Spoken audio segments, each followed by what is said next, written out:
မူလနှပြဆိုတိမာအဝိဇ္ဇာနှင့်တဏှာတို့ဖြစ်ပါသည်ဖရာသစ္စာနှစ်ခုဆိုတိမာသမုဒယသစ္စာဒုက္ခသစ္စာသမုဒယသစ္စာ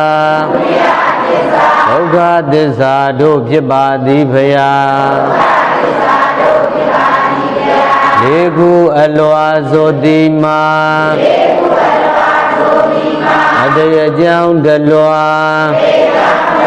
သေသုပံကျုတလွာသေသုပံကြောင့်တလွာအနာဂတ်ကျုတလွာတို့ဖြစ်ပါသည်ဖရာ